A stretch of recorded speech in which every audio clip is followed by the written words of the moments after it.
TV 84 ਉੱਤੇ programme ਖਬਰ ਦੀ ਖਬਰ ਦੇਖ ਰਹੇ ਸਾਰੇ ਦਰਸ਼ਕਾਂ ਨੂੰ ਮੈਂ ਸਰਬਜੀਤ ਸਿੰਘ ਘੁਮਾਣ ਫਤਿਹ ਅਰਜ ਕਰਦਾ ਜੀ। ਵਾਹਿਗੁਰੂ ਜੀ ਕਾ ਖਾਲਸਾ, ਵਾਹਿਗੁਰੂ ਜੀ ਕੀ ਫਤਿਹ। ਦੁਨੀਆ ਦੇ ਵਿੱਚ ਕੌਮਾਂ ਨੂੰ ਮਾਰਨ ਦਾ, ਘੇਰਨ ਦਾ, ਉਹਨਾਂ ਤੋਂ ਆਪਦੀ ਅਸਲੀ ਵਿਰਾਸਤ, ਅਸਲੀ ਪਛਾਣ ਛੁਡਵਾਉਣ ਦਾ ਜਿਹੜਾ ਤਰੀਕਾਕਾਰ ਆ, ਇਹਨੂੰ ਵੀ ਅੱਜ ਦੀ ਤਰੀਕ ਵਿੱਚ ਇੱਕ ਜੰਗ ਵਾਂਗੂ ਦੇਖਿਆ ਜਾਂਦਾ। ਨੈਰੇਟਿਵ ਵਾਰ ਜਿਵੇਂ ਆਪਾਂ ਅੱਖਰ ਵਰਤਦੇ ਹਾਂ ਅੱਜ ਦੇ ਯੁੱਗ ਦੇ ਵਿੱਚ। ਤੇ ਇਸ ਮੌਕੇ ਇੰਡੀਅਨ ਸਟੇਟ ਵੱਲੋਂ, ਭਾਰਤੀ ਨਿਜ਼ਾਮ ਵੱਲੋਂ, ਹਕੂਮਤ ਵੱਲੋਂ ਸਿੱਖਾਂ ਦੇ ਖਿਲਾਫ ਨੈਰੇਟਿਵ ਵਾਰ ਆ ਜਿਹੜੀ, ਇਹ ਪੂਰੇ ਜ਼ੋਰਾਂ ਤੇ। ਇਹਦੇ ਕਈ ਪੱਖ ਨੇ। ਆਪਾਂ ਅਕਸਰ ਇਸੇ ਪ੍ਰੋਗਰਾਮ 'ਚੋਂ ਸਾਰਾ ਕੁਝ ਡਿਸਕਸ ਕਰਦੇ ਹਾਂ। ਘਟਨਾਵਾਂ ਨੂੰ ਸਬੂਤਾਂ ਅਤੇ ਤੱਥਾਂ ਦੇ ਵਜੋਂ ਵਰਤ ਕੇ ਮੈਂ ਸਦਾ ਗੱਲ ਕਰਦਾ ਹੁੰਦਾ ਕਿ ਇੱਕ ਪਾਸੇ ਤਾਂ ਸਾਰੀ ਦੁਨੀਆ ਦੇ ਵਿੱਚ ਇਹ ਮਾਹੌਲ ਸਿਰਜਣ ਦਾ ਯਤਨ ਹੋ ਰਿਹਾ ਕਿ ਸਿੱਖਾਂ ਵਰਗੇ ਮਾੜੇ ਬੰਦੇ ਧਰਤੀ ਤੇ ਕੋਈ ਨਹੀਂ। ਨਿਸ਼ਾਨਾ ਇਹ ਆ ਵੀ ਜਦੋਂ ਅਸੀਂ ਬਾਅਦ ਵਿੱਚ ਕਦੇ ਮਾਹੌਲ ਬਣਾ ਕੇ ਨਵੰਬਰ 1984 ਵਾਂਗ ਸਿੱਖਾਂ ਦਾ ਭਾਰਤ ਵਿੱਚ ਕਤਲੇਆਮ ਕਰੀਏ, ਨਸਲਕੁਸ਼ੀ ਕਰੀਏ, ਉਦੋਂ ਸਾਰੀ ਦੁਨੀਆ ਦੇ ਵਿੱਚੋਂ ਇੱਕ ਵੀ ਆਵਾਜ਼ ਇਹਨਾਂ ਦੀ ਹਮਾਇਤ ਵਿੱਚ ਨਾ ਉੱਠੇ। ਸਾਰੇ ਲੋਕ ਇਹ ਕਹਿਣ, ਹਰ ਧਰਮ ਦੇ, ਹਰ ਕੌਮ ਦੇ, ਕਿ ਵਾਕਿਆ ਹੀ ਇਹਨਾਂ ਨਾਲ ਹੋਰ ਮਾੜੀ ਕਰੋ, ਇਹ ਬਹੁਤ ਭੈੜੇ ਲੋਕ ਨੇ। ਇਸ ਗੱਲ ਨੂੰ ਮੁੱਖ ਰੱਖ ਕੇ ਜੋ ਵਿਉਂਤਬੰਦੀਆਂ, ਜੋ ਸਾਜ਼ਿਸ਼ਾਂ ਭਾਰਤੀ ਨਿਜ਼ਾਮ ਵੱਲੋਂ ਕੀਤੀਆਂ ਜਾ ਰਹੀਆਂ ਨੇ, ਉਹ ਕੋਈ ਲੁਕੀਆਂ ਛਿਪੀਆਂ ਨਹੀਂ। ਉਹ ਸ਼ਰੇ ਬਾਜ਼ਾਰ ਬੇਨਕਾਬ ਇਹਨਾਂ ਦਾ ਜਿਹੜਾ ਉਹ ਗੰਦ ਵਾ, ਉਹ ਆਪਾਂ ਹੁੰਦਾ ਦੇਖਦੇ ਹਾਂ। ਤੇ ਸਾਡੀ ਕੌਮ ਐਡੀ ਭੋਲੀ ਆ ਵੀ ਬਹੁਤੀ ਵਾਰ ਉਸ ਗੱਲ ਨੂੰ ਫਿਰ ਹੋਊ ਪਰੇ, ਚਲੋ ਛੱਡੋ, ਇਉਂ ਕਹਿ ਕੇ ਤਿਆਗ ਦਿੰਦੀ ਆ। ਪਰ ਅਗਲੇ ਨਵਾਂ ਪ੍ਰੋਜੈਕਟ ਜਿਹੜਾ ਹੈਗਾ, ਨਵੇਂ ਤਰੀਕੇ ਨਾਲ ਲੈ ਆਉਂਦੇ ਆ, ਤੇ ਇਹ ਤਰੀਕਾ ਚੱਲ ਰਿਹਾ। ਦੂਜਾ ਤਰੀਕਾਕਾਰ ਹੈਗਾ ਕਿ ਸਿੱਖਾਂ ਦੇ ਅੰਦਰ ਭੰਬਲ ਭੂਸੇ ਪਾ ਦਿਓ, ਸਿੱਖਾਂ ਦੇ ਅੰਦਰ ਡਿਸਇਨਫਰਮੇਸ਼ਨ, ਮਿਸ ਇਨਫਰਮੇਸ਼ਨ, ਇਹੋ ਜਿਹੀਆਂ ਚੀਜ਼ਾਂ ਲਿਆਓ ਕਿ ਆਪਾਂ ਲੜੀ ਚੱਲੋ। ਤੁਸੀਂ ਦੇਖ ਸਕਦੇ ਹੋ 1994-95 ਤੋਂ ਬਾਅਦ ਜਦੋਂ ਅਸੀਂ ਇੱਕ ਦੌਰ ਹੰਢਾਇਆ ਸੀ, ਦਰਬਾਰ ਸਾਹਿਬ ਉੱਤੇ ਹਮਲਾ, ਤੇ ਨਵੰਬਰ 1984 ਨੇ ਸਾਡੀ ਕੌਮ ਨੂੰ ਇਕਜੁੱਟ ਤੇ ਇਕਮੁੱਠ ਜਿਵੇਂ ਕੀਤਾ, ਬੜੇ ਲੰਮੇ ਅਰਸੇ ਬਾਅਦ ਸਾਡੇ ਅੰਦਰ ਉਹੋ ਜਿਹਾ ਏਕਾ ਪਨਪਿਆ ਸੀ, ਪ੍ਰਗਟ ਹੋਇਆ ਸੀ, ਉਭਰਿਆ ਸੀ। ਔਰ ਗੁਰੂ ਸਾਹਿਬ ਦੀ ਇੱਕ ਤਰੀਕੇ ਨਾਲ ਇਹ ਸਾਡੇ ਉੱਤੇ ਕਿਰਪਾ ਹੀ ਹੋਈ ਸੀ, ਕਿਉਂਕਿ ਇਦੋਂ ਪਹਿਲਾਂ ਸਾਡੇ ਅੰਦਰ ਬਹੁਤ ਕੁਝ ਮਾੜਾ ਭੈੜਾ ਆ ਰਿਹਾ ਸੀ। ਪਰ 1994-95 ਤੋਂ ਬਾਅਦ ਫਿਰ ਬਹੁਤ ਸਾਰੇ ਮੁੱਦੇ, ਮਸਲੇ ਇਹੋ ਜਿਹੇ ਲਿਆਂਦੇ ਗਏ। ਖਾਸ ਤੌਰ ਦੇ ਉੱਤੇ ਇੱਕ ਸੰਤ ਸਮਾਜ ਪੈਦਾ ਹੋਇਆ, ਜਿਹੜਾ 1990-91 ਤੋਂ ਹੌਲੀ ਹੌਲੀ ਵੱਡਾ ਹੁੰਦਾ ਹੁੰਦਾ ਇੱਕ ਪੂਰੀ ਧਿਰ ਬਣਿਆ ਹੋਇਆ ਇਸ ਮੌਕੇ। ਤਾਂ ਇਹ ਜਿਹੜਾ ਸੰਤ ਸਮਾਜ ਆ, ਇਹ ਸਿੱਖਾਂ ਦੇ ਵਿੱਚ ਰਾਸ਼ਟਰੀ ਸਿੱਖ ਸੰਗਤ ਜਾਂ RSS ਦਾ ਹੀ ਕੰਮ ਕਰਦਾ ਹੈ, ਜਿਨ੍ਹਾਂ ਨੇ ਅੱਗੇ ਫਿਰ ਸਾਡੀ ਸਿਆਸੀ ਜਮਾਤ ਸ਼੍ਰੋਮਣੀ ਅਕਾਲੀ ਦਲ ਨੂੰ ਬਾਦਲ ਪਰਿਵਾਰ ਦੇ ਰਾਹੀਂ ਡੰਗ ਲਿਆ। ਤੇ ਹੁਣ ਤਾਂ ਰਾਸ਼ਟਰੀ ਸਿੱਖ ਸੰਗਤ ਨਾਂ ਦੀ ਸੰਸਥਾ, ਮੈਨੂੰ ਲੱਗਦਾ ਉਹਨਾਂ ਨੇ ਬੰਦ ਹੀ ਕਰਤੀ ਹੋਣੀ ਆ, ਵੀ ਸਾਡੇ ਕੋਲੇ ਬਾਦਲ ਦਲ ਹੈਗਾ। ਬਾਦਲ ਦਲ ਨੇ ਗਾਹਾਂ ਸ਼੍ਰੋਮਣੀ ਕਮੇਟੀ ਨੂੰ, ਅਕਾਲ ਤਖਤ ਸਾਹਿਬ ਨੂੰ ਵੀ ਨਹੀਂ ਬਖਸ਼ਿਆ। ਤੋ ਕੁੱਲ ਮਿਲਾ ਕੇ ਸਾਡੀਆਂ ਸਿੱਖ ਸੰਸਥਾਵਾਂ ਦਾ ਜਿਹੜਾ ਨੁਕਸਾਨ ਹੋਇਆ, ਉਹ ਇਸ ਤਰੀਕੇ ਨਾਲ ਹੋਇਆ। ਸੰਤ ਸਮਾਜ ਨੇ ਕਿਹਾ ਵੀ ਜੇ ਸਾਡੀ ਹਮਾਇਤ, ਸਾਡੀ ਵੋਟ ਲੈਣੀ ਆ ਬਾਦਲ ਕਿਉਂ, ਤੇ ਫਿਰ ਸਾਡੇ ਹਿਸਾਬ ਨਾਲ ਚੱਲਣਾ ਪਊਗਾ। ਤੇ ਇਹਦੇ ਵਿੱਚ ਸਾਡੇ ਜਿਹੜੇ ਸਿੱਖ ਕੌਮ ਦੀ ਵੱਖਰੀ ਤੇ ਵਿਲੱਖਣ ਪਛਾਣ ਨਾਲ ਜੁੜੇ ਹੋਏ ਸਰੋਕਾਰ ਸੀ, ਉਹ ਫਿਰ ਪ੍ਰਭਾਵਿਤ ਹੋਏ। ਹੁਣ ਇਸ ਤੋਂ ਅਗਲੇ ਨੁਕਤੇ ਵੱਲ ਆਪਾਂ ਵਧੀਏ। ਉਹ ਹੈਗਾ ਕਿ ਸਿੱਖਾਂ ਦੇ ਅੰਦਰ ਹਿੰਦੂਕਰਨ ਜਿਹੜਾ ਹੈਗਾ, ਉਹ ਕਰਨ ਕਰਾਉਣ ਦਾ ਪ੍ਰਪੰਚ ਹੈ। ਜਿਹੜਾ ਭਾਰਤੀ ਮੀਡੀਆ, ਸਾਡੇ ਇੱਕ ਬਜ਼ੁਰਗ ਸੱਜਣ ਬੈਠੇ ਤੇ ਉਹਨਾਂ ਨੇ ਬੜੀ ਕੰਮ ਦੀ ਗੱਲ ਕੀਤੀ। ਕਹਿੰਦੇ ਜਤਿੰਦਰ ਜਿਹੜਾ ਫਿਲਮੀ ਐਕਟਰ ਸੀ, ਉਹਦੀ ਕੁੜੀ ਆ ਏਕਤਾ ਕਪੂਰ। ਮੈਂ ਕਿਹਾ ਹਾਂਜੀ। ਕਹਿੰਦੇ ਉਹਨੇ ਕੱਲੀ ਨੇ ਸਾਡੇ ਉੱਤਰੀ ਭਾਰਤ ਦੇ ਲੋਕਾਂ ਦਾ ਹਿੰਦੂਕਰਨ ਕਰਨ ਵਿੱਚ ਜਿੰਨਾ ਯੋਗਦਾਨ ਪਾਇਆ, ਉਹਨਾਂ ਸਾਰੇ ਭਾਰਤ ਦੇ ਹਿੰਦੂਆਂ ਨੇ ਨਹੀਂ ਪਾਇਆ। ਮਤਲਬ ਕੱਲੀ 50% ਕੱਲੀ ਨੇ ਕੰਮ ਕਰਤਾ। ਮੈਂ ਉਹਦੇ ਨਾਲ ਗੱਲੀ ਪੈ ਗਿਆ, ਕਿਉਂਕਿ ਮੇਰਾ ਇਸ ਪ੍ਰੋਗਰਾਮ ਨੂੰ ਸੁਣਨ ਵਾਲੇ ਭਰਾਵਾਂ ਨੂੰ ਇਸ ਗੱਲ ਦਾ ਚੰਗੀ ਤਰ੍ਹਾਂ ਅਹਿਸਾਸ ਹੋਣਾ ਕਿ ਘੁਮਾਣ ਕੱਲਾ ਸਿੱਖ ਧਰਮ, ਸਿੱਖ ਇਤਿਹਾਸ ਤਿੱਕਰ ਹੀ ਨਹੀਂ ਪੜ੍ਹਦਾ ਗੁਣਦਾ, ਹੋਰ ਵੀ ਸਾਰਾ ਕੁਛ ਹੀ, ਫਿਲਮਾਂ ਦਾ, ਗਾਉਣ ਵਾਲਿਆਂ ਦਾ, ਖੇਡਾਂ ਦਾ, ਇਕਨੋਮਿਕਸ ਦਾ ਹਰ ਪਾਸੇ ਦਾ ਮਾੜਾ ਮੋਟਾ ਜਾਣੀ ਕਿ ਮੂੰਹ ਜਾ ਮਾਰੀ ਜਾਈਦਾ, ਪੜ੍ਹੀ ਜਾਈਦਾ ਵੀ ਪਤਾ ਨਹੀਂ ਕਿਹੜੀ ਗੱਲ ਆਪਣੇ ਕੌਮ ਦੇ ਹਿਸਾਬ ਨਾਲ ਆਪਾਂ ਨੂੰ ਲੋੜ ਪੈ ਜੇ। ਅਸੀਂ ਮੈਂ ਉਸ ਬਜ਼ੁਰਗ ਸੱਜਣ ਨਾਲ ਕਾਫੀ ਇਸ ਮਸਲੇ ਤੇ ਅਸੀਂ ਵਿਚਾਰ ਚਰਚਾ ਕੀਤੀ। ਉਹਦੇ ਗੱਲ ਨੂੰ ਜਿਹੜੀ ਉਹ ਭਾਈ ਸਾਡਾ ਕਹਿ ਰਿਹਾ ਸੀ ਬਜ਼ੁਰਗ, ਮੈਂ ਉਹਨੂੰ ਸਮਝਾਉਣ ਲਈ ਤੁਹਾਨੂੰ ਇੱਕ ਹੋਰ ਗੱਲ ਦੇ ਨਾਲ ਸਪਸ਼ਟ ਕਰਦਾ। ਸੋਸ਼ਲ ਮੀਡੀਆ ਦੇ ਉੱਤੇ 2-3 ਵੀਡੀਓਜ਼ ਘੁੰਮ ਰਹੀਆਂ ਨੇ ਜਿਹੜੀਆਂ ਹਰਿਆਣੇ ਦੇ ਜਾਟਾਂ ਦੀਆਂ ਨੇ। ਜਾਟ, ਹਰਿਆਣੇ ਦੇ ਜਾਟ, ਉਹ ਬੜੇ ਧੜੱਲੇ ਨਾਲ ਕਹਿ ਰਹੇ ਨੇ ਕਿ ਜੋ ਕੁਝ ਅੱਜ ਸਾਡੇ ਘਰਾਂ ਪਰਿਵਾਰਾਂ 'ਚ ਹੋ ਰਿਹਾ ਅਸੀਂ ਕਦੇ ਨਹੀਂ ਸੀ ਕੀਤਾ। ਸਾਡੇ ਬਜ਼ੁਰਗਾਂ ਨੇ ਕਦੇ ਹਵਨ ਹੁਵਨ ਜੇ ਨਹੀਂ ਕੀਤੇ। ਅਸੀਂ ਕਦੇ ਵੀ ਆ ਜਿਹੜੀ ਮੌਲੀ ਜੀ ਆ ਬੰਨੀ ਜਾਂਦੀ ਇਹ ਨਹੀਂ ਸੀ ਕਦੇ ਦੇਖੀ ਸਾਡੇ ਦਾਦਿਆਂ ਬਜ਼ੁਰਗਾਂ ਪਿਓਾਂ ਤੱਕ। ਅਸੀਂ ਕਦੇ ਵਿਆਹ ਕਰਨ ਮੌਕੇ ਜਿਹੜਾ ਕੁਝ ਅੱਜ ਹੋ ਰਿਹਾ ਸਾਡੇ ਘਰਾਂ 'ਚ ਅਸੀਂ ਆਹ ਨਹੀਂ ਸੀ ਕੀਤਾ। ਸਾਡਾ ਜਿਹੜਾ ਜੀਵਨ ਸੀ ਉਹ ਖੇਤ, ਖਾਪ, ਖੇੜਾ, ਇਦਾਂ ਦੇ 5 ਅੱਖਰ ਜਾਣੀ ਕਿ ਉਹ ਗਣਾਉਂਦਾ ਸੀਗਾ। ਮਤਲਬ ਕਿ ਕੁੱਲ ਮਿਲਾ ਕੇ ਹਰਿਆਣੇ ਦੇ ਜਾਟ ਭਾਈਚਾਰੇ ਦੇ ਅੰਦਰ ਇੱਕ ਪੀੜ ਆ, ਇੱਕ ਦਰਦ ਵਾ, ਇੱਕ ਸੰਤਾਪ ਆ ਕਿ ਸਾਡੇ ਕੋਲੋਂ ਸਾਡਾ ਸਾਰਾ ਕੁਝ ਜਿਹੜਾ ਉਹ ਖੋਇਆ ਜਾ ਰਿਹਾ। ਔਰ ਇਹ ਇਕੱਲਾ ਹਰਿਆਣੇ ਦੇ ਜਾਟਾਂ ਦਾ ਦਰਦ ਨਹੀਂ ਹੈ, ਪੂਰੇ ਭਾਰਤ ਵਿੱਚ ਬੇਸ਼ੁਮਾਰ ਨਿੱਕੇ ਵੱਡੇ ਜਿਹੜੇ ਗਰੁੱਪ ਤੋਂ ਭਾਵ ਇਹ ਨਹੀਂ ਵੀ ਕੋਈ ਜਥੇਬੰਦੀ ਜਿਹੀ, ਗਰੁੱਪ ਤੋਂ ਭਾਵ ਇਹ ਵੀ ਜਿਨ੍ਹਾਂ ਦੀ ਭੂਗੋਲਿਕ ਪਛਾਣ, ਨੈਤਿਕਤਾ ਦੇ ਪਛਾਣ, ਧਾਰਮਿਕ ਤੌਰ ਤੇ ਪਛਾਣ, ਇਖਲਾਕ ਦੇ ਤੌਰ ਤੇ ਪਛਾਣ, ਹਜ਼ਾਰਾਂ ਹੀ ਇਹੋ ਜਿਹੇ ਨੇਗੇ ਜਿਨ੍ਹਾਂ ਵਿੱਚੋਂ ਕਈਆਂ ਨੂੰ ਬੋਲੀਆਂ ਦੇ ਆਧਾਰ ਤੇ ਜਾਂ ਕੌਮ ਦੇ ਰੂਪ 'ਚ ਵੀ ਇੰਨੀਆਂ, ਮਤਲਬ ਭਾਰਤ ਇੱਕ ਮਲਟੀ ਨੈਸ਼ਨਲ ਜਿਵੇਂ ਕਹਿੰਦੇ ਆ ਨਾ ਵੀ ਆਡਰ ਨਿੱਕੀਆਂ ਵੱਡੀਆਂ ਕੌਮਾਂ ਦਾ ਸਮੂਹ ਆ।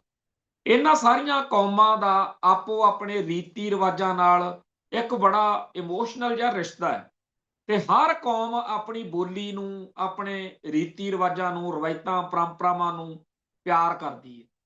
ਹੁਣ ਇਹ ਜਿਹੜੀ ਪੀੜ ਸਿੱਖ ਕੌਮ ਦੇ ਅੰਦਰ ਵੀ ਇੱਕ ਹਿੱਸੇ ਨੇ ਜੇ ਮੰਨੀ ਆ ਤਾਂ ਸਭ ਤੋਂ ਜ਼ਿਆਦਾ ਗੱਲ ਇਹ ਕਰਨ ਵਾਲੀ ਆ ਕਿ ਹਰਿਆਣੇ ਦੇ ਜਾਟ ਜਿਹੜੇ ਕਿਸਾਨ ਸੰਘਰਸ਼ ਤੋਂ ਬਾਅਦ ਕਿ ਯਾਰ ਸਾਡਾ ਨੇੜ ਆ ਜਿਹੜਾ ਉਹ ਜ਼ਿਆਦਾ ਇਹਨਾਂ ਨਾਲ ਆ, ਜਿਹੜੇ ਆ ਪੰਜਾਬ ਵਾਲੇ ਜੱਟ ਸਿੱਖ ਜਾਂ ਕਿਸਾਨੀ ਨਾਲ ਸੰਬੰਧਿਤ ਨੇ, ਤੇ ਅਸੀਂ ਕਈ ਗੱਲਾਂ ਦੇ ਵਿੱਚ ਕੁਝ ਹੋਰ ਹੀ ਬਣਦੇ ਜਾ ਰਹੇ ਹਾਂ।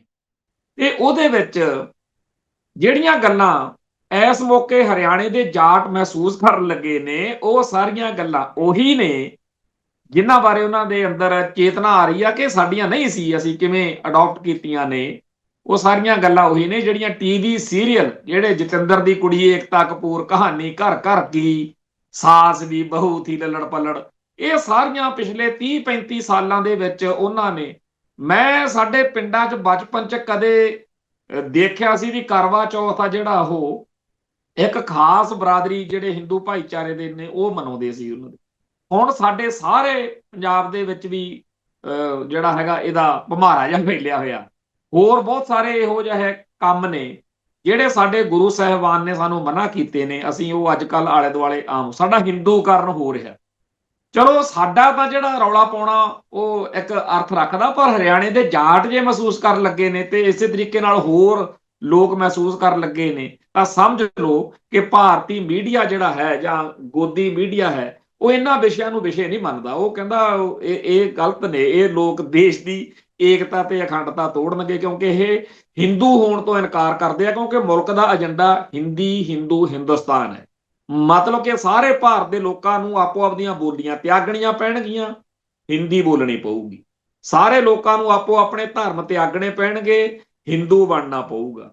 ਤੇ ਸਾਰੇ ਮੁਲਕ ਦੇ ਲੋਕਾਂ ਦੀ ਜਿਹੜੀ ਨੈਸ਼ਨਲਿਸਟੀ ਆ, ਜਾਣੀ ਕਿ ਉਹਨਾਂ ਦੀ ਜਿਹੜੀ ਕੌਮ ਆ ਆਪੋ ਆਪਣੀ, ਉਹ ਹਿੰਦੁਸਤਾਨ ਮੰਨਣੀ ਪਊਗੀ। ਹੁਣ ਇਸ ਸਾਰੇ ਚੱਕਰਵਿਊਹ ਦੇ ਵਿੱਚ ਭਾਰਤ ਦੀ ਪਾਰਲੀਮੈਂਟ ਆ ਜਿਹੜੀ ਪੂਰੇ ਜ਼ੋਰ ਸ਼ੋਰ ਨਾਲ ਇਸ ਮੌਕੇ ਮੋਦੀ ਤੰਤਰ ਦਾ, RSS ਦਾ ਛੁਣਛਣਾ ਵਜਾ ਰਹੀ ਆ, ਕਿਉਂਕਿ ਉੱਥੇ ਉਹਨਾਂ ਦੀ ਬਹੁਤ ਗਿਣਤੀ ਆ ਤੇ ਉਹ ਕਹਿੰਦੇ ਆ ਵੀ ਜੇ ਹੁਣ ਨਹੀਂ ਤਾਂ ਕਦੇ ਨਹੀਂ। ਅਗਲੇ ਫੱਟੇ ਚੱਕੀ ਜਾਂਦੇ ਆ, ਜਿੰਨੇ ਕਾਨੂੰਨ ਕਨਾਨ ਆ ਰਹੇ ਨੇ ਜਾਂ ਰੌਲੇ ਰੱਪੇ ਆ ਰਹੇ ਨੇ ਉਹਨਾਂ ਦਾ ਮੂਲ ਭਾਵ ਇਹੀ ਹੁੰਦਾ ਕਿ ਹਿੰਦੂਤਵ ਮਹਾਨ ਦਰਸਾਉਣਾ। ਤੇ ਜੇਕਰ ਇਦੋਂ ਪਹਿਲਾਂ ਵਾਲੇ, ਹਾਲਾਂਕਿ ਆਪਾਂ ਤਾਂ ਉਸ ਕਾਂਗਰਸ ਤੋਂ ਵੀ ਬੜੇ ਦੁਖੀ ਆ, ਕਾਂਗਰਸ ਨੂੰ, ਕਾਂਗਰਸੀ ਲੀਡਰਾਂ ਨੂੰ, ਕਾਂਗਰਸੀ ਕਲਚਰ ਨੂੰ, ਕਾਂਗਰਸੀ ਇਤਿਹਾਸ ਨੂੰ ਮਾੜਾ ਦਿਖਾਉਣਾ। ਇਸ ਚੱਕਰ ਦੇ ਵਿੱਚ ਇੱਕ ਗੱਲ ਬੜੀ ਖੂਬਸੂਰਤ ਹੈ ਜਿਵੇਂ ਪੰਜਾਬ ਦੇ ਵਿੱਚ ਲੋਕਾਂ ਨੇ ਅੱਕਿਆ ਹੋਇਆਂ ਨੇ, ਦੁਖੀ ਹੋਇਆਂ ਨੇ, ਆਮ ਆਦਮੀ ਪਾਰਟੀ ਦੀ ਸਰਕਾਰ ਲਿਆਂਦੀ ਸੀ। ਇਹਨਾਂ ਨੇ ਜੋ ਕੁਝ ਕੀਤਾ, ਅੱਜ ਹਾਲਾਤ ਇਹ ਨੇ ਕਿ ਲੋਕ ਕਹਿਣ ਲੱਗ ਪਏ ਨੇ ਕਿ ਇਹਨਾਂ ਨਾਲੋਂ ਤਾਂ ਬਾਦਲ ਦਲ ਵਾਲੇ ਕਈ ਗੱਲਾਂ 'ਚ ਚੰਗੇ ਸੀ। ਜਿਵੇਂ ਇੱਕ ਉਹ ਸਾਖੀ ਚੱਲਦੀ ਆ ਨਾ ਕਥਾ, ਕਿ ਰਾਜਾ ਜਿਹੜਾ ਸੀ ਉਹ ਬੜਾ ਜ਼ਾਲਮ ਸੀ, ਮਰੇ ਹੋਏ ਲੋਕਾਂ ਦੇ ਮੂੰਹ ਵਿੱਚ ਜਿਹੜਾ ਸਿੱਕਾ ਪਾਇਆ ਜਾਂਦਾ ਉਹ ਵੀ ਉਹ ਕਹਿੰਦਾ ਸੀ ਕੱਢ ਕੇ ਲਿਆਓ।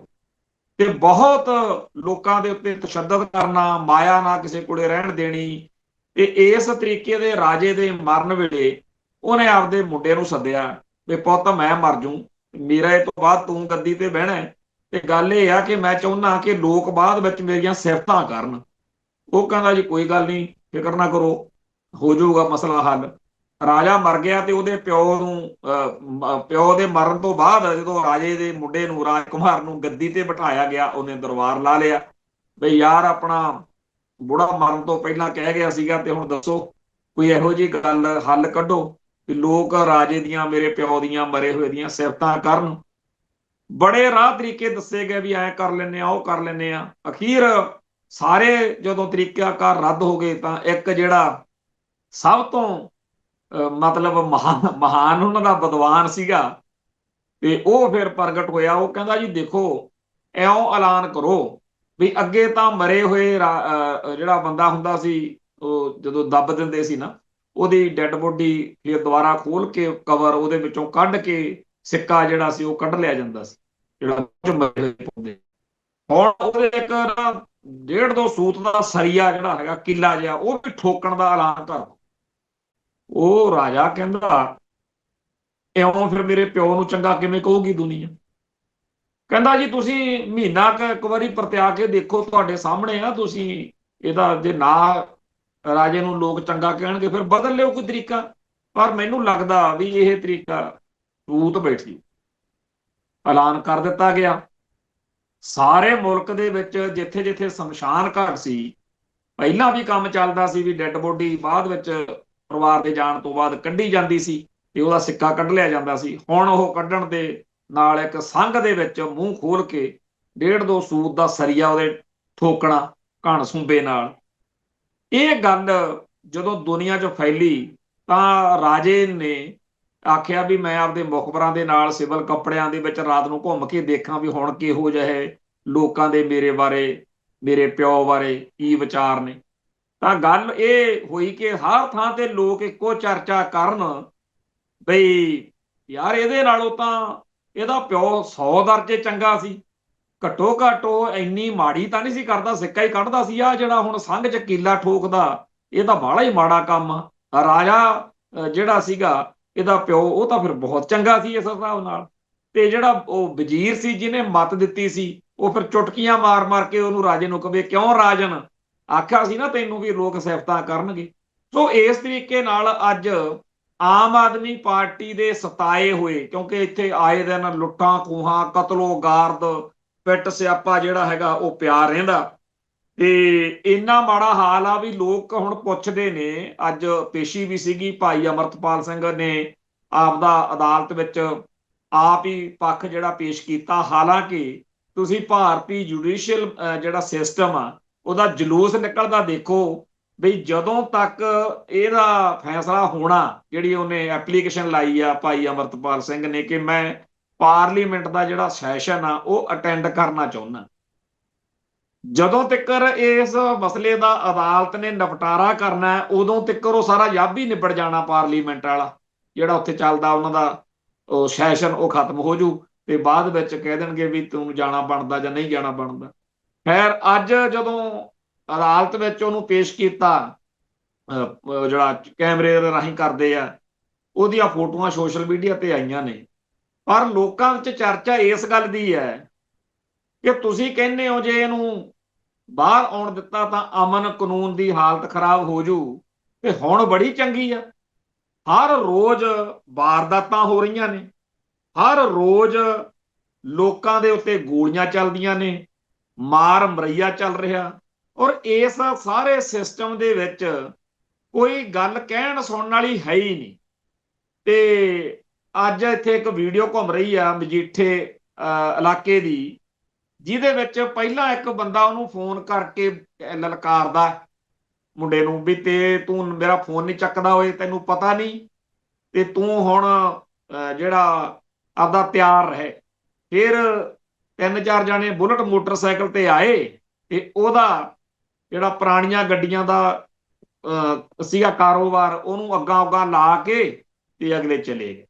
ਹੁਣ ਇਸ ਚੱਕਰ ਦੇ ਵਿੱਚ ਜਿਹੜੀ ਇਹ ਗੱਲ ਦੱਸੀ ਹੈ ਕਿ ਫਰੋਤੀਆਂ, ਜਿਹਦੇ ਕੋਲੇ 4 ਪੈਸੇ ਨੇ, ਜਿਹਦਾ ਵੀ ਕਿਸੇ ਤਰੀਕੇ ਨਾਲ ਲੋਕਾਂ 'ਚ ਚਰਚਾ, ਉਹ ਡਰਿਆ ਪਿਆ। ਉਹ ਕਹਿੰਦਾ ਵੀ ਲੈ, ਇੱਕ ਇੱਥੇ ਹਾਲਾਤ ਇਹ ਨੇ ਕਿ ਆ ਲੋਕ ਅੱਜ ਕੱਲ੍ਹ ਲਾਟਰੀਆਂ ਵਗੈਰਾ ਪਾਉਂਦੇ ਨੇ। ਇੱਕ ਬੰਦੇ ਨੂੰ ਕਿਤੇ ਮਾਲਵੇ ਦੇ ਮੁਕਤਸਰ ਬਠਿੰਡੇ ਪਾਸੇ ਦੀ ਖਬਰ ਚੱਲ ਰਹੀ ਸੀ ਕਿ ਉਹਦੀ ਲਾਟਰੀ ਨਿਕਲ ਆਈ 1 ਕਰੋੜ ਦੀ, ਤੇ ਉਹ ਬੰਦਾ ਉਦਣ ਦਾ ਹੀ ਅੰਡਰਗਰਾਉਂਡ ਹੋਇਆ ਫਿਰਦਾ ਵੀ ਮੈਨੂੰ ਕਿਸੇ ਦੀ ਧਮਕੀ ਆ ਜਾਣੀ ਆ ਵੀ ਕੱਢ ਪੈਸੇ।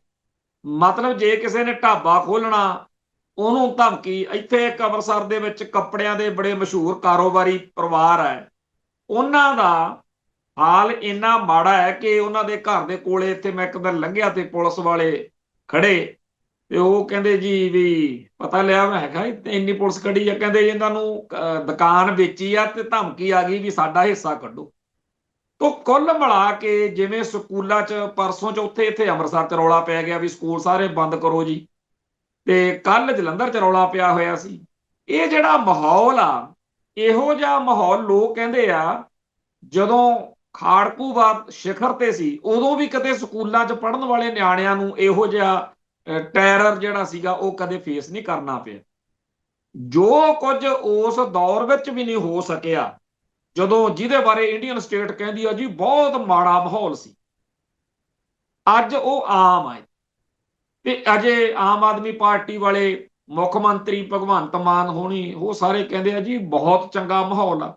ਇੱਕ ਇੱਥੇ ਪਰਵਿੰਦਰ ਸਿੰਘ ਕਿੱਤਣਾ ਸਮਾਜਿਕ ਕਾਰਕੁਨ ਹੈ, ਉਹਦੀ ਚਿੱਠੀ ਚਰਚਾ 'ਚ ਜਿਹੜੀ ਉਹਨੇ ਮੁੱਖ ਮੰਤਰੀ ਪੰਜਾਬ ਨੂੰ ਲਿਖੀ ਆ, ਆਰਟੀਆਈ ਕਾਰਕੁਨ ਦੇ ਤੌਰ ਤੇ ਚਰਚਾ 'ਚ ਪਰਵਿੰਦਰ ਸਿੰਘ ਕਿੱਤਣਾ। ਉਹਦੀ ਚਿੱਠੀ ਦਾ ਮੈਂ ਥੋੜਾ ਜਿਹਾ ਪੜ੍ਹ ਕੇ ਸੁਣਾਉਣਾ ਚਾਹਾਂ।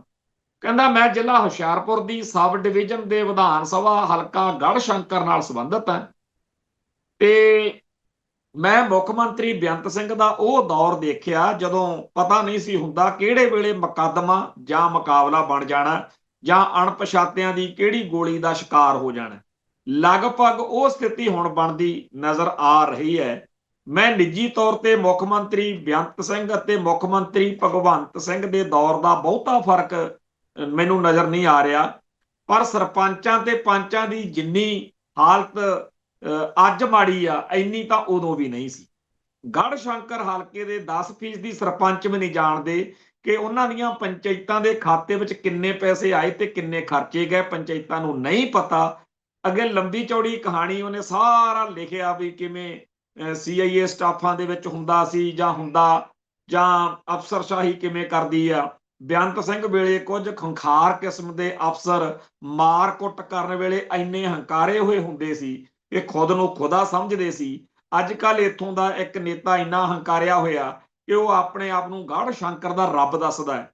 ਤੇ ਬੇਅੰਤ ਸਿੰਘ ਦੇ ਰਾਜ ਵਿੱਚ ਇੱਕ ਵਾਰੀ ਪੁਲਿਸ ਵਾਲੇ ਮੈਨੂੰ ਥਾਣੇ ਲੈ ਗਏ, ਪਰਵਿੰਦਰ ਸਿੰਘ ਕਿਤਨਾ ਲਿਖਦਾ।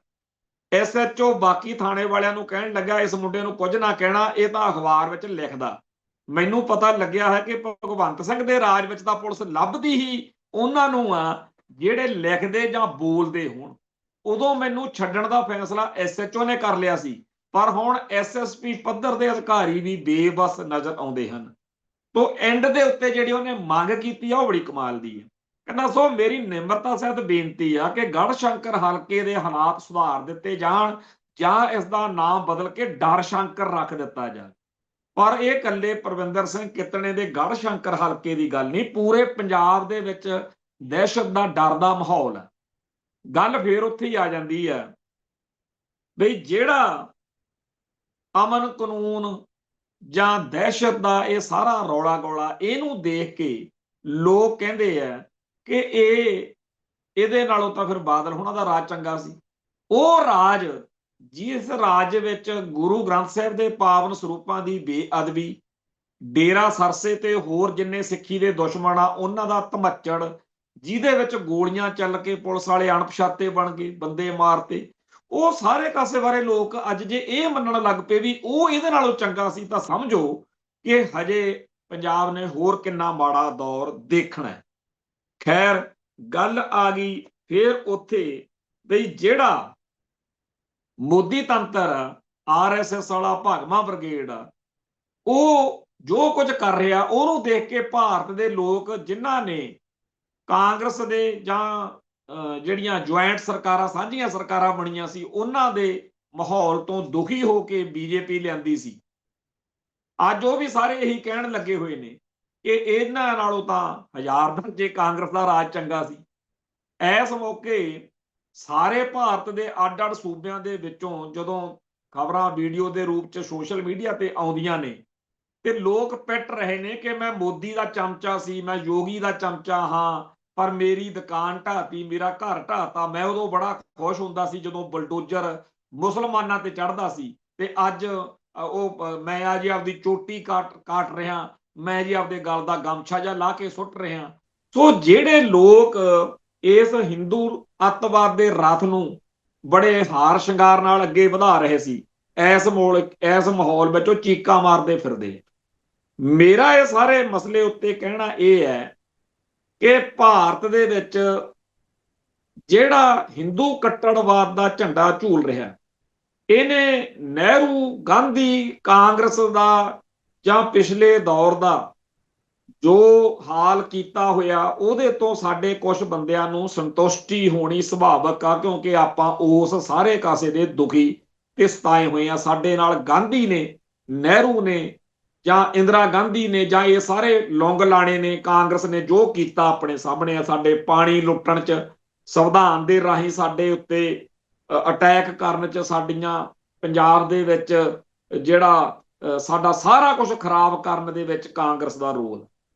ਪਰ ਸੋਚੋ ਤੁਸੀਂ ਕਿੰਨਾ ਮਾੜਾ BJP ਦਾ ਰਾਜ ਆ ਕਿ ਲੋਕ ਕਹਿ ਰਹੇ ਨੇ ਕਿ ਇਹਨਾਂ ਨਾਲੋਂ ਤਾਂ ਕਾਂਗਰਸ ਚੰਗੀ ਸੀ। ਇਸ ਸਾਰੇ ਦੌਰ ਦੇ ਉੱਤੇ ਨਜ਼ਰ ਮਾਰਨ ਮੌਕੇ ਸਾਡੀ ਕੌਮ ਨੂੰ ਇਹ ਸੋਚਣ ਦੀ ਲੋੜ ਆ ਕਿ ਜੇਕਰ ਆਪਾਂ ਸਾਡੀ ਕੌਮ ਦੇ ਵਿੱਚ ਜਾਗਦੇ, ਜਿਹੜੇ ਬੋਲਦੇ ਲਿਖਦੇ ਲੋਕ ਨੇ, ਉਹਨਾਂ ਦੀ ਕਦਰ ਨਾ ਕੀਤੀ ਜਾਂ ਨੈਰੇਟਿਵ ਬਣਾਉਣ ਵਾਲੇ ਲੋਕਾਂ ਦਾ ਇੱਜ਼ਤ ਸਤਿਕਾਰ ਨਾ ਕੀਤਾ ਤਾਂ ਕੀ ਬਣੂਗਾ। ਮੈਂ ਆਪਦੀ ਗੱਲ ਨੂੰ ਅੱਗੇ ਤੋਰਨ ਤੋਂ ਪਹਿਲਾਂ ਸਿੱਖ ਵਿਦਵਾਨ ਡਾਕਟਰ ਸੇਵਕ ਸਿੰਘ ਦੀ ਇੱਕ ਮੈਂ ਗੱਲ ਪੜ੍ਹਨੀ ਚਾਹੁੰਦਾ। ਕਹਿੰਦਾ ਵੀ ਇੱਕ ਵਾਰੀ ਮੁਸਲਮਾਨ ਬਜ਼ੁਰਗ ਨਾਲ ਗੱਲਬਾਤ ਕਰਨ ਦਾ ਸਬੱਬ ਬਣਿਆ ਤੇ ਮੈਂ ਕਸ਼ਮੀਰ ਦੀ ਲਹਿਰ ਬਾਰੇ ਗੱਲ ਕੀਤੀ ਤਾਂ ਉਹਨੇ ਅਫਸੋਸ ਨਾਲ ਕਿਹਾ, ਮੁਸਲਮਾਨਾਂ 'ਚ ਗਦਾਰ ਬਹੁਤ ਹੋ। ਜਦੋਂ ਉਹਨੂੰ ਸਿੱਖਾਂ ਬਾਰੇ ਪੁੱਛਿਆ ਤਾਂ ਕਹਿਣ ਲੱਗਿਆ, ਸਰਦਾਰਾਂ ਵਰਗੀ ਕਿਹੜੀ ਕੌਮ ਹੈ, ਇਹਨਾਂ ਨੇ ਪ੍ਰਧਾਨ ਮੰਤਰੀ ਮਾਰ ਛੱਡਿਆ, ਮੁੱਖ ਮੰਤਰੀ ਮਾਰ ਛੱਡਿਆ, ਫੌਜਾਂ ਦਾ ਜਰਨੈਲ ਮਾਰ ਛੱਡਿਆ, 10 ਵਰੇ ਮੈਦਾਨੀ ਇਲਾਕੇ ਵਿੱਚ ਸਰਕਾਰ ਨੂੰ ਵਕਤ ਪਾਈ ਰੱਖਿਆ। ਕੁੱਲ 2 ਕਰੋੜ ਸਿੱਖ ਨਹੀਂ ਹੋਣੇ, ਇੱਥੇ 20 ਕਰੋੜ ਮੁਸਲਮਾਨਾਂ ਤੋਂ ਇੰਨਾ ਕੁਝ ਨਹੀਂ ਹੋਇਆ। ਪੰਜਾਬ ਤੋਂ ਬਾਹਰ ਕਿਸੇ ਮੁਸਲਮਾਨ ਦੇ ਇਹ ਸਿੱਖਾਂ ਬਾਰੇ ਵਿਚਾਰ ਨੇ, ਪਰ ਸਾਡੇ ਆਪਣੇ ਲਿਖਾਰੀ ਹਮੇਸ਼ਾ ਆਪਣੀ ਕੌਮ ਦੀਆਂ ਘਾਟਾਂ ਹੀ ਲੱਭਦੇ ਰਹਿੰਦੇ ਨੇ ਤੇ ਮੁੜ ਕੇ ਉਹਨਾਂ ਦਾ ਰੋਣਾ ਰੋਂਦੇ ਰਹਿੰਦੇ ਹਨ। ਤੇ ਕਈ ਅੱਗੇ ਉਹਨਾਂ ਕਿਤਾਬਾਂ ਦੇ ਨਾਂ ਲਿਖੇ ਨੇ ਕਿ ਸਿੱਖ ਵੀ ਨਿਗਲਿਆ ਗਿਆ, ਸਾਡਾ ਬੇੜਾ ਇਉਂ ਗਰਕਿਆ, ਬਹਾਦਰ ਸਿੱਖ ਕੌਮ ਪਿੰਜਰੇ 'ਚ ਕਿਵੇਂ ਪਈ, ਸਿੱਖ ਕੀ ਕਰਨ। ਇਸ ਸਾਰੀ ਗੱਲ ਦੇ ਅੱਗੇ ਉਹਨੇ ਲਿਖਿਆ, ਡਾਕਟਰ ਸੇਵਕ ਸਿੰਘ ਨੇ, ਕਿ ਇੱਕ ਪਾਸੇ ਤਾਂ ਅਡਵਾਨੀ ਤੇ ਤਾਂ ਪੁਰਾਣਾ ਵਰਗੇ ਗਪੌੜ ਤੇ ਅਸ਼ਲੀਲ ਬਹੀ ਖਾਤਿਆਂ ਨੂੰ ਮਨੁੱਖਤਾ ਦੇ ਅਸਲ ਇਤਿਹਾਸ ਵਜੋਂ ਪੇਸ਼ ਕਰ ਰਿਹਾ, ਸੋਮਨਾਥ ਦੇ ਲੁੱਟੇ ਮੰਦਰ ਢਾਹੇ ਜਾਣ ਨੂੰ ਹਿੰਦੂ ਰੂਹ ਦੀ ਸ਼ਾਨ ਵਜੋਂ ਪੇਸ਼ ਕਰ ਰਿਹਾ, ਆਪਣੀਆਂ ਕੁੱਲ ਘਾਟਾਂ ਕਮਜ਼ੋਰੀਆਂ ਨੂੰ ਹਿੰਦੂ ਰਾਸ਼ਟਰ ਦੇ ਸਰਮਾਏ ਵਜੋਂ ਪੇਸ਼ ਕਰਦਾ। ਪਰ ਦੂਜੇ ਪਾਸੇ ਸਾਡੇ ਲਿਖਾਰੀ ਬਾਬਾ ਬੰਦਾ ਸਿੰਘ ਬਹਾਦਰ, ਮਹਾਰਾਜਾ ਰਣਜੀਤ ਸਿੰਘ, ਸੰਤ ਜਰਨੈਲ ਸਿੰਘ ਭਿੰਡਰਾਂ ਵਾਲਿਆਂ ਵਿੱਚ ਘਾਟਾ ਲੱਭਣ ਤੁਰੇ ਹੋਏ ਨੇ। ਹੈਗੀ ਹੈ ਨਾ ਗੱਲ। ਮੈਂ ਸੋਚਦਾ ਹਾਂ ਕਿ ਇਸ ਤਰ੍ਹਾਂ ਦੀ ਮਨੋਵਿਰਤੀ ਸਾਡੇ ਹੁਣ ਦੇ ਲਿਖਾਰੀਆਂ ਪ੍ਰਚਾਰਕਾਂ ਦੀ ਹੈ। ਜੇ ਇਹੀ ਮਨੋਵਿਰਤੀ ਇਤਿਹਾਸ ਦੇ ਕੁਝ ਮੋੜਾਂ ਤੇ ਹੁੰਦੀ ਤਾਂ ਇਹ ਉਹਦੀ ਪੇਸ਼ਕਾਰੀ ਕਿਵੇਂ ਕਰਦੇ। ਜਿਵੇਂ ਵੱਡੇ ਘੱਲੂਘਾਰੇ ਵੇਲੇ ਇੱਕੋ ਦਿਨ ਲਗਭਗ ਅੱਧਾ ਖਾਲਸਾ ਪੰਥ ਜੰਗ ਦੇ ਮੈਦਾਨ 'ਚ ਰਹਿ ਗਿਆ।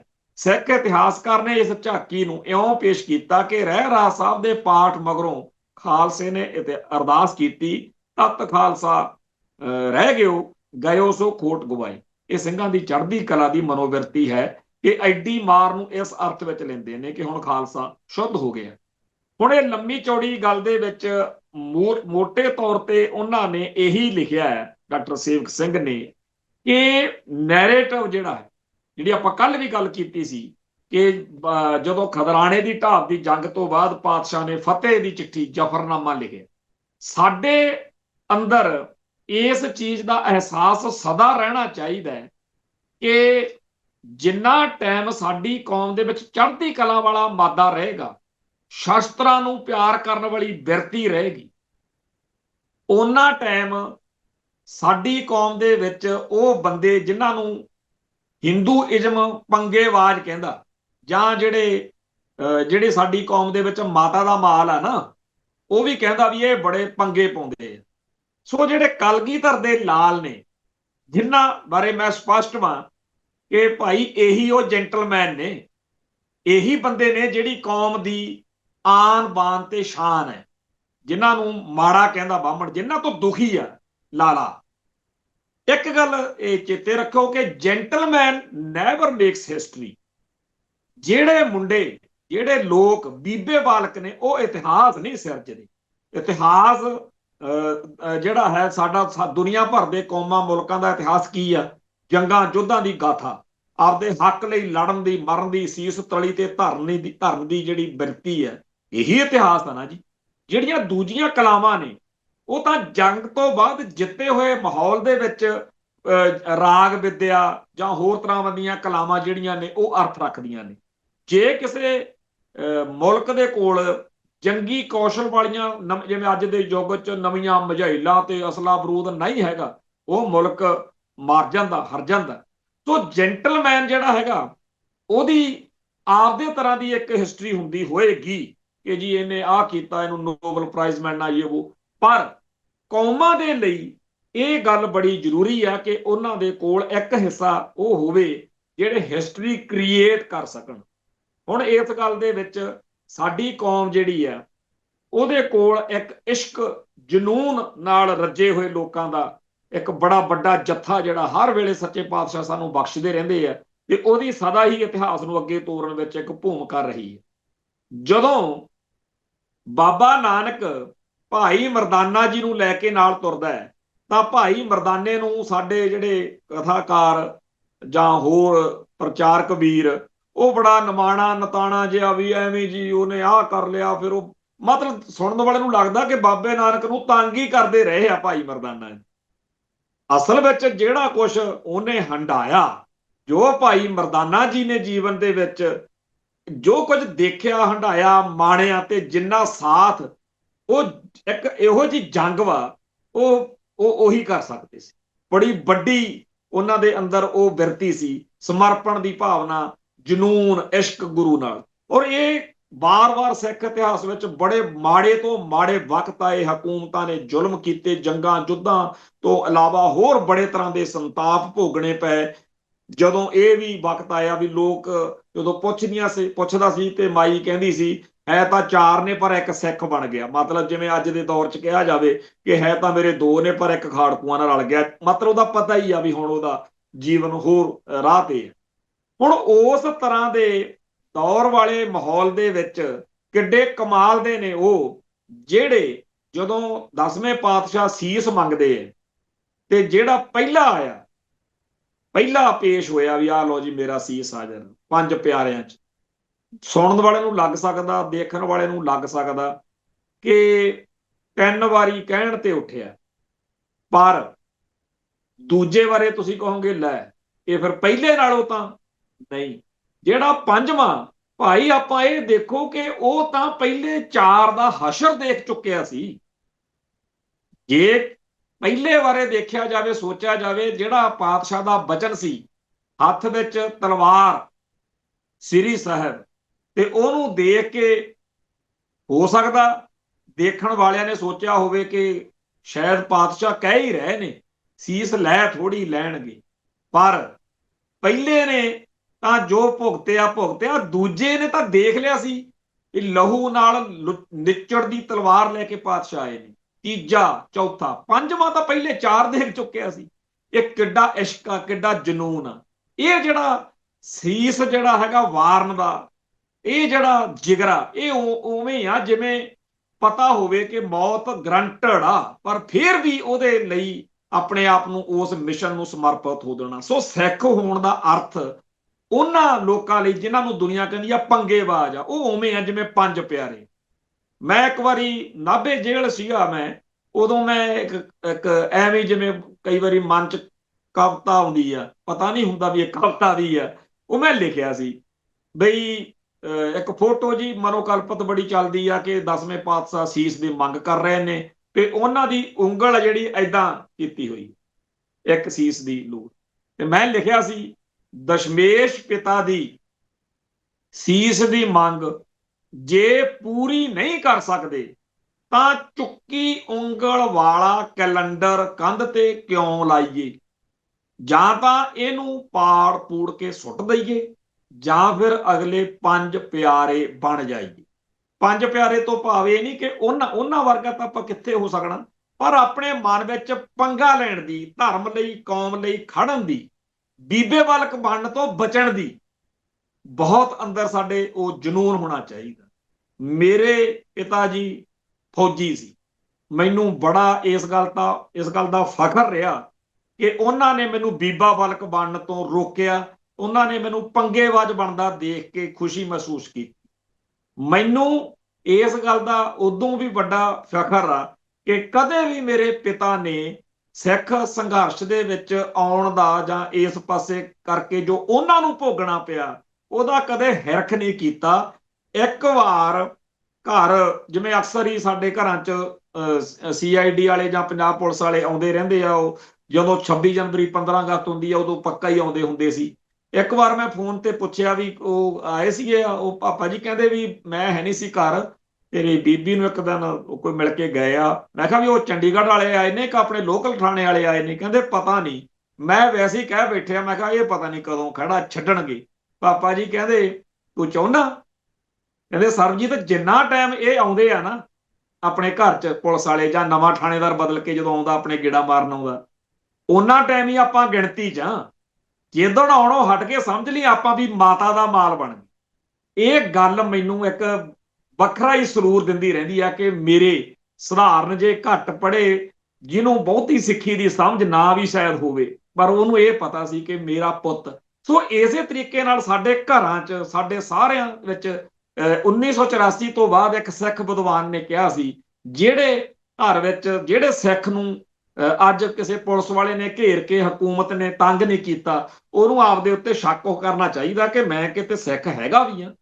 ਮਤਲਬ ਕਿ ਸਟੇਟ ਜਦੋਂ ਤੁਹਾਨੂੰ ਬਖਸ਼ ਰਹੀ ਹੋਵੇ, ਤੁਹਾਨੂੰ ਕੁਝ ਕਹਿ ਨਾ ਰਹੀ ਹੋਵੇ ਤੇ ਬਾਕੀ ਸਿੱਖਾਂ ਦੇ ਉੱਤੇ ਜ਼ੁਲਮ ਕਰ ਰਹੀ ਹੋਵੇ, ਤਾਂ ਸਮਝ ਲਓ ਕਿ ਤੁਹਾਡੇ ਬਾਰੇ ਉਹ ਕਿਉਂ ਇਦਾਂ ਮਹਿਸੂਸ ਕਰਦੀ ਆ ਕਿ ਇਹਨੂੰ ਕੁਝ ਕਹਿਣ ਦੀ ਲੋੜ ਨਹੀਂ, ਸਾਨੂੰ ਉਹਨਾਂ ਨੂੰ ਕਹਿਣਾ ਚਾਹੀਦਾ। ਮੈਂ ਇਹ ਗੱਲ ਇਸ ਕਰਕੇ ਕਹਿ ਰਿਹਾ ਕਿ ਇਹਨਾਂ ਦਿਨਾਂ ਦੇ ਵਿੱਚ ਇੱਕ ਵੀਡੀਓ ਮੈਂ ਦੇਖ ਰਿਹਾ ਸੀ ਜਿਹਦੇ ਵਿੱਚ ਨਿਹੰਗ ਬਾਣੇ ਵਾਲੇ 2-3 ਸਿੰਘ ਇੱਕ ਬੀਬੀ ਨਾਲ ਬੜੇ ਸਲੀਕੇ ਨਾਲ ਬਹਿਸ ਕਰਦੇ ਹੋਏ ਕਹਿੰਦੇ ਆ ਕਿ ਤੂੰ ਸਾਡੇ ਸ਼ਹੀਦੀ ਸਭਾ ਦੇ ਇਹਨਾਂ ਦਿਨਾਂ 'ਚ ਜਦੋਂ ਅਸੀਂ ਛੋਟੇ ਸਾਹਿਬਜ਼ਾਦਿਆਂ ਦਾ ਸਾਕਾ ਮਨਾਉਣ ਲਈ ਇੱਥੇ ਲਾ ਰਹੇ ਆ ਸਾਰਾ ਪ੍ਰੋਗਰਾਮ, ਤੂੰ ਇੱਥੇ ਇਹ ਜਿਹੜਾ ਈਸਾਈ ਮਤ ਦੇ ਪਰਚੇ ਕਿਉਂ ਵੰਡਣ ਆ ਗਈਆਂ, ਸਾਡੇ ਕਿਉਂ ਦਿੰਦੀਆਂ ਇੱਥੇ? ਉਹਨੇ ਧਮਕੀ ਮਾਰੀ, ਮੈਂ ਥਾਣੇ ਦੱਸੂ। ਉਹ ਕਹਿੰਦਾ ਚੱਲ, ਉਹਨੂੰ ਨਾਲ ਲੈ ਕੇ ਬੜੇ ਬੋਲਦਾ ਵੀ ਜਾ ਰਿਹਾ ਨਿਹੰਗ ਬੋਲੀ ਦੇ ਵਿੱਚ, ਤੇ ਥਾਣੇ ਆਪ ਲੈ ਕੇ ਗਿਆ। ਉਹ ਵੀਡੀਓ ਬੜੀ ਕਮਾਲ ਦੀ ਹੈ। ਤੇ ਉਹਨੂੰ ਜਾ ਕੇ ਥਾਣੇ 'ਚ ਆਪ ਦੱਸਿਆ ਕਿ ਦੱਸੋ ਜੀ, ਸਾਡੇ ਅਸੀਂ ਸਾਹਿਬਜ਼ਾਦਿਆਂ ਦਾ ਸ਼ਹੀਦੀ ਦਿਹਾੜਾ ਮਨਾਉਣ ਲਈ ਇੱਥੇ ਇੰਤਜ਼ਾਮ ਕਰਦੇ ਫਿਰਦੇ ਆ, ਇਹ ਇੱਥੇ ਆਪਦਾ ਆ ਲਈ ਫਿਰਦੀ ਹੈ।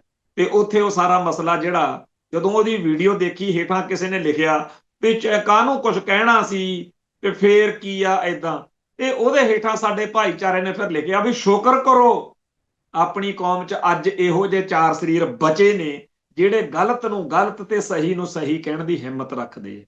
ਮੈਂ ਇਸ ਗੱਲ ਦੇ ਮੁਤਲਕ ਆਪਦਾ ਜਿਹੜਾ ਬਿਆਨ ਨਜ਼ਰੀਆ ਦੇਣਾ ਉਹ ਇਹ ਹੈ ਕਿ ਜਦੋਂ ਪਤਾ ਲੱਗਿਆ ਕਿ ਅਮਰੀਕਾ ਨੇ ਐਲਾਨ ਕੀਤਾ ਕਿ ਦੁਨੀਆ ਭਰ ਦੇ ਵਿੱਚ ਜਿਹੜੇ ਲੋਕ ਵੀਜ਼ਾ ਅਪਲਾਈ ਕਰਨਗੇ ਅਮਰੀਕਾ ਦਾ, ਉਹਨਾਂ ਦੇ ਸੋਸ਼ਲ ਮੀਡੀਆ ਅਕਾਊਂਟ ਦੇਖੇ ਜਾਣਗੇ 5 ਸਾਲਾਂ ਦੇ, ਕਿ ਈਸਾਈਆਂ ਦੇ ਖਿਲਾਫ ਤਾਂ ਨਹੀਂ, ਜੇ ਕੋਈ ਈਸਾਈ ਮਤ ਦੇ ਜਾਂ ਈਸਾਈਆਂ ਦੇ ਖਿਲਾਫ ਆ ਉਹਦੇ ਬਾਰੇ ਸੋਚਿਆ ਜਾਏਗਾ।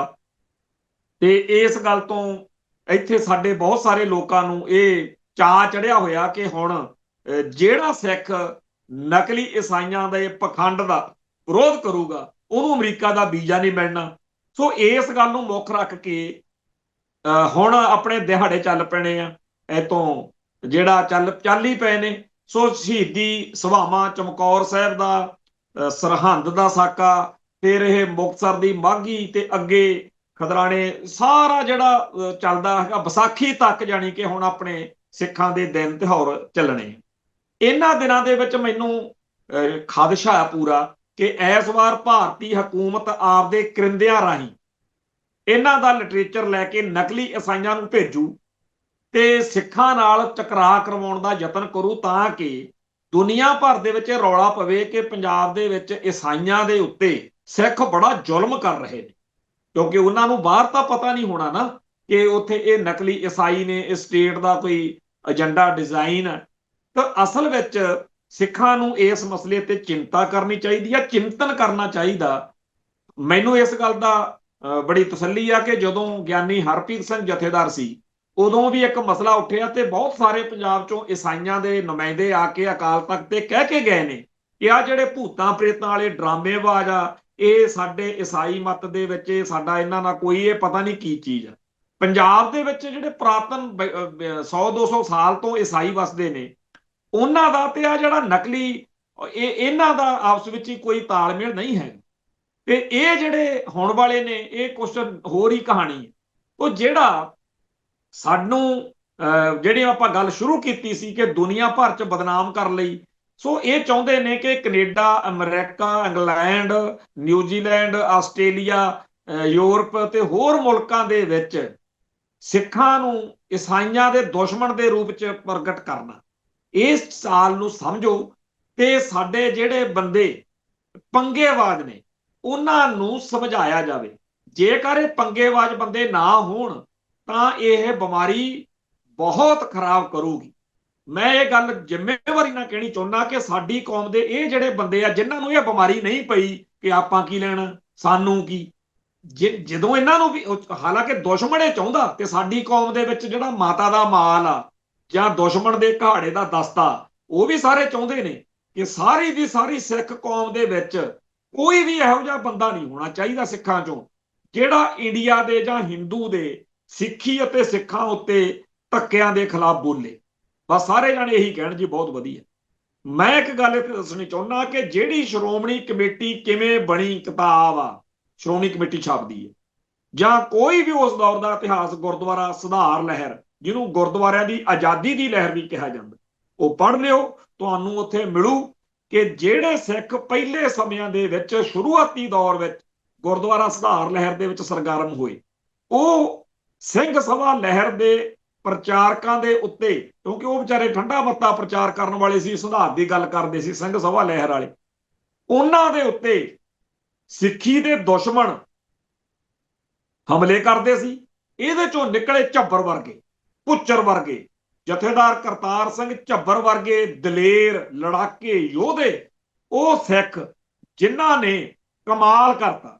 ਅੱਜ ਦੇ ਦੌਰ ਵਿੱਚ ਵੀ ਸਾਨੂੰ ਉਹੋ ਜਿਹੇ ਯੋਧੇ ਸੂਰਬੀਰ ਸਿੱਖਾਂ ਦੀ ਲੋੜ ਆ ਜਿਹੜੇ ਗੁਰਸਿੱਖੀ ਨੂੰ ਪ੍ਰਣਾਏ ਹੋਣ, ਧਰਮ ਹੇਤ ਸੀਸ ਵਾਰਨ ਦਾ ਜਿਗਰਾ ਰੱਖਦੇ ਹੋਣ ਤੇ ਬ੍ਰਾਹਮਣਵਾਦ ਦੀ ਹਰ ਚਾਲ ਨੂੰ ਸਮਝਦੇ ਹੋਣ।